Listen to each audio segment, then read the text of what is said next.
तो फ्रेंड आज जो है कि Bihar civil court clerk exam 2024 के लिए जो 22 दिसंबर को आपका पेपर होने वाला है, उसके लिए आज स्पेशल एक कंप्यूटर का क्वेश्चन पेपर लेके आए हुए हैं।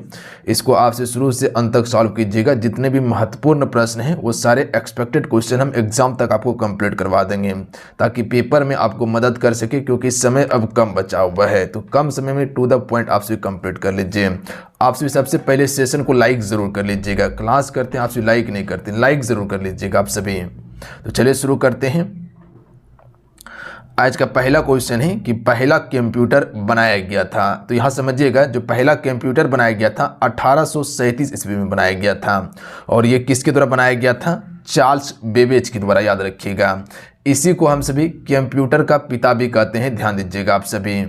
3 फैक्ट यहाँ से याद रखना है कि पहला कंप्यूटर कब बनाया गया? 1837 में। किसके द्वारा बनाया गया था? चार्ल्स बेबेज के द्वारा बनाया गया था। कंप्यूटर का पिता किसे कहा जाता है? चार्ल्स बेबेज को कहा जाता है, याद रखिएगा आप सभी। बात समझे। अगला प्रश्न देखिए, क्वेश्चन नंबर 2 है कि इलेक्ट्रॉनिक कंप्यूटर का आविष्कार किसने किया था? तो right answer option number A हो जाएगा, डॉक्टर एलन एम ट्यूरिंग ने जो है कि इलेक्ट्रॉनिक कंप्यूटर का आविष्कार किया था, ध्यान दीजिएगा आप सभी।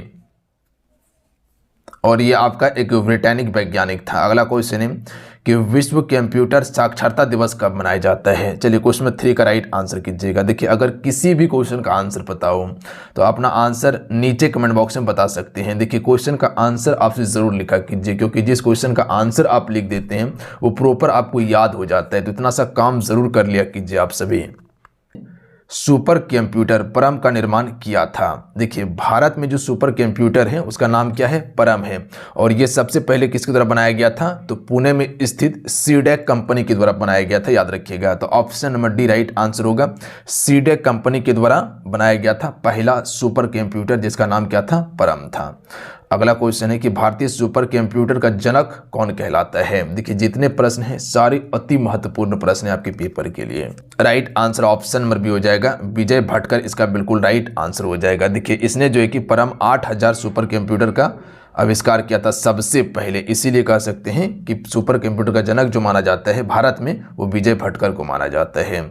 अगला क्वेश्चन है कि भारत का पहला कंप्यूटर कहाँ स्थापित किया गया था? देखिए, भारत में सबसे पहले जो कंप्यूटर स्थापित हुआ था वो आपका भारतीय सांख्यिकी संस्थान कोलकाता में स्थापित किया गया था, यानी कि ऑप्शन नंबर डी इसका बिल्कुल राइट आंसर होगा। इसके स्थापना डेट याद रखिएगा, 1956 ईस्वी में किया गया था। अगला है, लैपटॉप किस प्रकार का एक कंप्यूटर माना जाता है? राइट आंसर ऑप्शन में सी हो जाएगा, माइक्रो कंप्यूटर कहा जाता है लैपटॉप को, ध्यान दीजिएगा। और सबसे ज़्यादा उपयोग भी होता है अभी के समय में। लैपटॉप क्या है, कहीं आप ले जा सकते हैं उसको, जबकि कंप्यूटर जो आपका डेस्कटॉप होता है वो एक जगह पर अस्थायी रहता है। तो याद रखिएगा, इसका उपयोग भी सबसे ज़्यादा हो चुका है। अगला है, योजना बनाने में प्रयुक्त डाटा तंत्र को पर्याय कहा जाता है। तो इसे हम किस नाम से जानते हैं? निर्णय विश्लेषण यंत्र के नाम से जानते हैं। ऑप्शन बी राइट आंसर होगा, याद रखिएगा। क्वेश्चन क्या कहना चाह रहे हैं, ध्यान दीजिएगा आप सभी, कि योजना बनाने में प्रयुक्त डाटा तंत्र का जो पर्याय या प्रयोग हम सभी जो करते हैं उसे क्या कहते हैं? निर्णय विश्लेषण तंत्र कहते हैं। अगला क्वेश्चन है कि निम्न में से कौन सा कंप्यूटर का बुनियादी कार्य नहीं है? 4 ऑप्शन आपके स्क्रीन पर दिए हुए हैं, चलिए आंसर कीजिएगा आप सभी कि इनमें से कौन सा कंप्यूटर का कार्य नहीं है। डाटा को स्वीकार करना और प्रोसेस करना, ये बिल्कुल कंप्यूटर का कार्य है। इनपुट को स्वीकार करना, बिल्कुल इनपुट को स्वीकार करना। कोई भी डाटा अगर हम कंप्यूटर में देना चाहते हैं या लिखना चाहते हैं तो हमको क्या करना होता है? इनपुट देना होता है। डाटा को स्टोर करना, ये भी कार्य है, याद रखिएगा आप सभी। जबकि आपका टेक्स्ट जो होता है इसको स्कैन करना, ये कंप्यूटर का कार्य नहीं होता है, याद रखिएगा, ये प्रिंटर का कार्य होता है। अगला क्वेश्चन देख लीजिएगा, तो ऑप्शन नंबर डी उसका करेक्ट आंसर होगा। कंप्यूटरों के लिए आईसी चिप पर्याय किस पदार्थ का बनाया जाता है? या सिंपल भाषा में ये समझिए कि आईसी चिप जो होता है कंप्यूटर में जो लगा रहता है वो किसका बना होता है? तो ये आपका सिलिकॉन का बना होता है, याद रखिएगा आप सभी। ऑप्शन में ए राइट आंसर होगा। कई बार क्वेश्चन पूछा गया है तो इसको VVI करके याद रखिएगा। अगला है कि फायरबॉल के बारे में इनमें से क्या सही है? देखिए, समझिएगा, फायरबॉल के बारे में इनमें से ये सभी सही हो जाएगा, यानी कि नियमों के एक सेट का पालन करता है आपका फायरवॉल, बिल्कुल सत्य है। एक हार्डवेयर या सॉफ्टवेयर डिवाइस हो सकता है या होता है, ये भी आपका बिल्कुल सत्य है। फायरवॉल जो है ये आपका एक हार्डवेयर और सॉफ्टवेयर डिवाइस होता है। नेटवर्क ट्रैफिक को फिल्टर भी करता है आपका फायरवॉल, तो ऑप्शन नंबर डी इसका राइट आंसर होगा। बात समझें। अगला क्वेश्चन है कि इनमें से कौन सा तेज प्रिंटर है, यानी कि सबसे तेज गति से प्रिंट कर सकता है, तो आपका लेजर प्रिंट होगा, याद रखिएगा। देखिए लेजर प्रिंट जो है ये सबसे तेज गति से प्रिंट करने वाला प्रिंटर होता है। अगला क्वेश्चन है कि सूचना प्रौद्योगिकी को परिभाषित कर सकते हैं।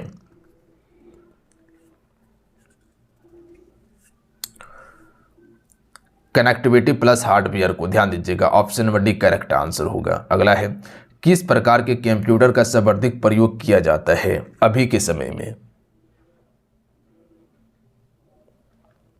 माइक्रो कंप्यूटर जो है इसका अभी सबसे ज़्यादा उपयोग हो रहा है, तो option number D right answer होगा। अगला है सिम का पूर्ण रूप क्या होता है, जो आप सिम का यूज करते हैं इसका फुल फॉर्म आपको बताना है। सब्सक्राइबर्स आइडेंटिटी मॉड्यूल इसका बिल्कुल करेक्ट आंसर होगा, ऑप्शन नंबर ए। अगला है कंप्यूटर के मुख्य भाग हैं, इनमें से आपको बताना है कि कंप्यूटर का मुख्य कितना भाग है। तो देखिए कंप्यूटर का मुख्य में 6 ही भाग है, वो कौन कौन सा है, तो पहला हो जाएगा मॉनिटर, दूसरा हो जाएगा सीपीयू, तीसरा हो जाएगा कीबोर्ड, चौथा हो जाएगा माउस, पांचवा हो जाएगा आपका स्पीकर और छठा हो जाएगा प्रिंटर। तो ये कंप्यूटर का मुख्य 6 भाग हैं। अगला क्वेश्चन देखिएगा, यूपीएस का विस्तार रूप है। राइट आंसर ऑप्शन में ए हो जाएगा, अनइंटरप्रेटेड पावर सप्लाई, बिल्कुल करेक्ट आंसर होगा। अगला क्वेश्चन देख लीजिएगा कि निम्न में से कौन सा सीपीयू का भाग नहीं है। सेंट्रल प्रोसेसिंग यूनिट का इनमें से कौन सा एक भाग नहीं है। देखिए प्राइमरी स्टोरेज जो होता है ये आपका सीपीयू का भाग नहीं होता है, जबकि आपका रजिस्टर हो गया, एएलयू हो गया और कंट्रोल यूनिट हो गया, ये सभी आपका सीपीयू का भाग है, जबकि प्राइमरी स्टोरेज नहीं होता है सीपीयू का भाग। अगला क्वेश्चन देख लीजिएगा, निम्न में से कौन सा सिस्टम यूनिट का भाग है। अच्छा, प्राइमरी स्टोरेज में क्या आता है पता है आप सभी को, रैम रोम शामिल होता है प्राइमरी स्टोरेज में, जबकि सेकेंडरी स्टोरेज में क्या होता है, जैसे कह सकते हैं कि सीडी हो गया, पेन ड्राइव हो गया, ये सभी आपका सेकेंडरी स्टोरेज होता है। निम्न में से कौन सा सिस्टम यूनिट का भाग है। राइट आंसर ऑप्शन में भी हो जाएगा, सीपीयू जो है ये आपका सिस्टम यूनिट का भाग है। सीपीयू क्या है बता सकते हैं कोई, सीपीयू क्या है, तो ये आपका प्रोसेसिंग डिवाइस होता है, याद रखिएगा। इसका फुल फॉर्म क्या होता है, सेंट्रल प्रोसेसिंग यूनिट, तो ऑप्शन में सी राइट आंसर होगा। ये क्या है, एक प्रोसेसिंग डिवाइस है। अगला प्रश्न है कि कंप्यूटर का मॉनिटर होता है, तो देखिए कंप्यूटर का जो मॉनिटर होता है वो क्या होता है, आउटपुट डिवाइस होता है। जैसे कह सकते हैं कि माउस क्या है, ये आपका इनपुट डिवाइस है। जैसे कह सकते हैं कि कीबोर्ड जो है ये क्या है, आपका इनपुट डिवाइस है। लाइट पेन जो होता है वो आपका इनपुट डिवाइस होता है, जबकि आपका जो मॉनिटर होता है ये आपका क्या होता है, आउटपुट डिवाइस होता है। तो ऑप्शन नंबर क्या हो जाएगा, डी करेक्ट आंसर होगा। अगला क्वेश्चन देख लीजिएगा कि कंप्यूटर का मुख्य सिस्टम बोर्ड डैश कहलाता है। देखिए प्रिंटर जो होता है वो भी आपका आउटपुट डिवाइस है, जबकि स्कैनर की बात किया जाए तो वो आपका इनपुट डिवाइस होगा। कंप्यूटर का मुख्य सिस्टम बोर्ड डैश कहलाता है, तो इसे हम सभी किस नाम से जानते हैं, मदरबोर्ड के नाम से जानते हैं। अगला क्वेश्चन है कि कंप्यूटर के सभी हार्डवेयर की जांच निम्न में से कौन करता है। कंप्यूटर के जितने भी हार्डवेयर होते हैं इसकी जांच जो है कि बायोस के द्वारा किया जाता है। तो ध्यान दीजिएगा आप सभी, जिसे हम सभी क्या कहते हैं, बेसिक आउटपुट सिस्टम के नाम से जानते हैं, या बेसिक आउटपुट इनपुट सिस्टम कहते हैं इसको। तो ऑप्शन में एक करेक्ट आंसर होगा। अगला प्रश्न पर थोड़ा सा ध्यान दीजिएगा आप सभी, क्वेश्चन नंबर 9 जो कि इंपॉर्टेंट है, इसको स्टार मार्क याद रखिएगा आप सभी, कि मदरबोर्ड में क्या रहता है जो मदरबोर्ड पर सीपीयू को दूसरे पुर्जों से जोड़ता है। तो इसमें सिस्टम बस लगा रहता है, याद रखिएगा आप सभी, क्या लगा रहता है, सिस्टम बस। अगला क्वेश्चन देख लीजिएगा। अच्छा, प्राइमरी मेमोरी के बारे में आपको क्या बताएं, जैसे कि रैम रोम ये आपका प्राइमरी मेमोरी है, याद रखिएगा आप सभी। अगला है कंप्यूटर की क्षमता और अनुकूलता को बढ़ाने के लिए उपयोग किया जाता है। इसमें विस्तार कार्ड का उपयोग किया जाता है। अगला प्रश्न पर ध्यान दीजिएगा कि डैश गणनाएं करने के लिए जिम्मेदार और इसमें निर्णय करने वाली व्यवस्था होती है। अर्थमेटिक एंड लॉजिक यूनिट यानी कि एएलयू इसमें शामिल होता है। बात को समझिएगा, क्वेश्चन क्या कहना चाह रहे हैं आप सभी से, ध्यान दीजिएगा कि डैश गणनाएं करने के लिए जिम्मेदार है और इसमें निर्णय करने वाली एक व्यवस्था होती है, तो ALU लगी रहती है, जिसे हम सभी अर्थमेटिक एंड लॉजिक यूनिट के नाम से जानते हैं। अगला प्रश्न पर ध्यान दीजिएगा कि CPU और IO के बीच सिग्नलों के मोमेंट कौन नियंत्रित करता है। जो सिग्नल होता है इसके मोमेंट को नियंत्रित करने का कार्य जो है ये किसका है। तो ये कार्य जो होता है कंट्रोल यूनिट का होता है। तो ऑप्शन में बी राइट आंसर होगा। अब आइए कुछ इंपॉर्टेंट फैक्ट आपको बताते हैं, अगर नोट करना होगा तो नोट कर लीजिएगा। देखिए क्वेश्चन जो पूछा जाता है कि 1 KB बराबर यानी कि 1 किलोबाइट बराबर जो होता है वो कितना आपका बाइट होता है। तो याद रखिएगा 1 किलोबाइट बराबर आपका 1024 बाइट होता है। ये एक फैक्ट याद रखिएगा, 1024 बाइट होता है। जितना लिखाएंगे उसको नोट डाउन करते चलिएगा। अच्छा, 1 MB बराबर यानी कि 1 मेगाबाइट बराबर क्या होता है। तो 1 मेगाबाइट बराबर होता है 1024 KB होता है। याद रखिएगा कितना होता है 1024 KB। दो फैक्ट, 1 KB बराबर कितना होता है 1024 बाइट होता है। 1 MB बराबर यानी कि 1 मेगाबाइट बराबर 1024 KB होता है। याद रखिएगा यानी कि किलोबाइट। उसके बाद दूसरा याद रखिएगा कि 1 GB जिसे हम सभी 1 गीगाबाइट के नाम से जानते हैं, तो इसके बराबर जो होता है आपका 1024 MB होता है। याद रखिएगा आप सभी, यानी कि 1024 मेगाबाइट होता है। ये एक फैक्ट हो गया। दूसरा याद रखिएगा कि 1 टेराबाइट यानी कि 1 TB बराबर 1 TB बराबर जो होता है आपका 1024 GB होता है। 1024 GB यानी कि गीगाबाइट होता है। 1 पेटाबाइट बराबर यानी कि 1 PB बराबर 1 PB बराबर जो होता है 1024 TB होता है, यानी कि टेराबाइट होता है। तो ये यहाँ से 3 फैक्ट, 1 GB में 1024 MB होता है, 1 TB में 1024 GB होता है और 1 PB में यानी कि पेटाबाइट में 1024 TB होता है। याद रखिएगा यानी कि टेराबाइट होता है। 3 फैक्ट यहाँ से याद रखिएगा। डायरेक्ट क्वेश्चन पूछा जाता है, अगर लिखना होगा तो सीक्वेंस में लिख सकते हैं आप सभी। अच्छा, 1 एक्साबाइट बराबर जो होता है ये कितना होता है। 1 एक्साबाइट बराबर तो 1024 PB होगा यानी कि पेटाबाइट होगा। 1024 PB होता है। अच्छा, यहीं से याद रखिएगा कि 1 जोट्टाबाइट बराबर यानी कि 1 जोट्टाबाइट बराबर जो होता है ये कितना होता है 1024 आपका एक्साबाइट होगा। 1024 एक्साबाइट होता है। और यहीं से याद रखिएगा कि 1 योट्टाबाइट बराबर जो होता है ये कितना होता है तो 1024 जिट्टाबाइट होता है। 1024 जिट्टाबाइट होता है। तो इतना सा फैक्ट यहां से याद रख लीजिएगा क्योंकि डायरेक्ट क्वेश्चन पूछा जाता है।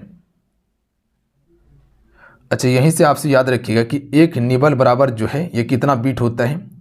1 निबल बराबर कितना बीट होता है तो 4 बीट होता है। याद रखिएगा आप सभी, 4 बीट होता है। और जो बीट आप सभी देख रहे हैं, बीट जो आप सभी देख रहे हैं यह कंप्यूटर मेमोरी की सबसे छोटी यूनिट होता है। बीट याद रखिएगा, बीट कंप्यूटर मेमोरी की सबसे छोटी यूनिट होता है। अच्छा, 1 बाइट की बात किया जाए तो 1 बाइट में जो है ये कितना बीट होता है। 1 बाइट में तो 8 बीट होता है। याद रखिएगा आप सभी, कितना बीट 8 बीट होता है। तो इतना सा ज़रूर याद रख लीजिएगा। और 1 बाइट में 2 निबल होता है। तो ये एक फैक्ट याद रख सकते हैं कि 1 बाइट में कितना निबल होता है 2 निबल होता है। याद रखिएगा आप सभी। अब आइए कुछ शॉर्टकट की आपको बताते हैं जो कि अगर नोट डाउन करना होगा तो कर लीजिएगा क्योंकि शॉर्टकट की से भी क्वेश्चन आपके पेपर में पूछा जा सकता है। अच्छा, Ctrl+A की बात किया जाए, Ctrl+A का उपयोग हम सभी किसके लिए करते हैं तो याद रखिएगा ऑल सेलेक्ट करने के लिए करते हैं, यानी कि सारे लिखे पेज को सेलेक्ट करने के लिए Ctrl+A का उपयोग करते हैं। अच्छा, Ctrl+B की बात किया जाए, Ctrl+B का प्रयोग किसके लिए करते हैं तो बोल्ट करने के लिए करते हैं। याद रखिएगा, यानी कि कोई भी अक्षर है उसको मोटा करने के लिए हम सभी क्या करते हैं Ctrl+B का प्रयोग करते हैं। अच्छा, यहीं से याद रखिएगा Ctrl+C की बात किया जाए तो इससे क्या होता है कोई भी चीज़ को कॉपी किया जाता है। उसके बाद लिखिएगा आप सभी, 1 मिनट रुक जाइए। उसके बाद लिखिएगा Ctrl+D। अच्छा, Ctrl+D की बात किया जाए तो इसका जो उपयोग होता है वो किस लिए होता है तो डिफ़ॉल्ट फॉन्ट सेट करने के लिए। याद रखिएगा आप सभी, डिफ़ॉल्ट फॉन्ट सेट करने के लिए हम सभी क्या करते हैं Ctrl+D का उपयोग करते हैं। अच्छा, Ctrl+E का उपयोग किस लिए किया जाता है तो टेक्स्ट को सेंटर में लाने के लिए। तो आपसे लिख सकते हैं कि कंट्रोल प्लस ई का जो उपयोग होता है वो टेक्स्ट को सेंटर में लाने के लिए होता है। यानी कि मान लीजिए कि ये वाला आपका टेक्स्ट है, इसको अगर बीच में लाना है तो कंट्रोल प्लस ई का प्रयोग किया जाता है। अच्छा, कंट्रोल प्लस एफ का प्रयोग किसके लिए होता है? फाइंड, यानी कि खोजने के लिए। तो ये एक फैक्ट लिख सकते हैं, कंट्रोल प्लस एफ का प्रयोग करते हैं खोजने के लिए, जैसे कि कह सकते हैं कि फाइंड। क्लियर है? उसके बाद अगला लिखिएगा आपसे कंट्रोल प्लस जी। देखिए कंट्रोल प्लस जी का जो उपयोग होता है वो किसके लिए होता है? कंट्रोल प्लस जी का, तो ये होता है गो टू के लिए, किसी लाइन या पेज पर जाने के लिए हम सभी कंट्रोल प्लस जी का उपयोग करते हैं। इसके अलावा लिखिएगा कंट्रोल प्लस एच। इससे हम सभी क्या कर सकते हैं? कोई भी चीज़ को रिप्लेस कर सकते हैं, याद रखिएगा आप सभी। कंट्रोल प्लस एस से क्या होता है? रिप्लेस होता है। अच्छा, कंट्रोल प्लस आई का प्रयोग किसके लिए करते हैं? इटालियन करने के लिए करते हैं, यानी कि तिरछी लाइन करने के लिए। जैसे कि ये लिखा हुआ है, अगर इसको तिरछा लिखना है तो हम सभी क्या करते हैं? कंट्रोल प्लस आई का प्रयोग करते हैं, कंट्रोल प्लस आई इटैलिक करने के लिए। उसके बाद लिखिएगा control plus Z, control plus Z लिखिएगा। इसका प्रयोग जो होता है वो जस्टिफाई करने के लिए होता है, सभी को दाएं तरफ से सीधे लिखने के लिए। याद रखिएगा आप सभी को दाएं तरफ से सीधे लिखने के लिए कंट्रोल प्लस जेड का प्रयोग करते हैं, जिसे जस्टिफाई कहा जाता है। बात समझे? एक जो मोस्ट इंपॉर्टेंट है ये वाला लिख लीजिए, उसके बाद छोड़ दीजिएगा। कंट्रोल प्लस के, देखिए कंट्रोल प्लस के का जो उपयोग होता है वो हाइपरलिंक के लिए प्रयोग करते हैं हम सभी, कंट्रोल प्लस के हाइपरलिंक के लिए। तो याद रखिएगा आप सभी, ये वाला क्वेश्चन पूछा गया है, ध्यान दीजिएगा। अच्छा, कंट्रोल प्लस एल का जो प्रयोग किया जाता है ये किसके लिए किया जाता है? तो लेफ्ट अलाइनमेंट के लिए किया जाता है, यानी कि बाएं से सबको बराबर करने के लिए, यानी कि इस साइड से सबको बराबर करने के लिए कंट्रोल प्लस एल का प्रयोग करते हैं हम सभी। बात समझे?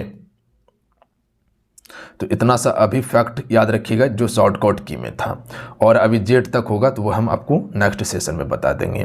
तो चलिए आज कितना ही, आज के सेशन को यहीं कंप्लीट करते हैं। जाते जाते फ्रेंड सेशन को लाइक करके शेयर करके जाइएगा, और आज के सेशन कैसा लगा आप सबको नीचे कमेंट करके ज़रूर बताइएगा। जय हिंद, वंदे मातरम।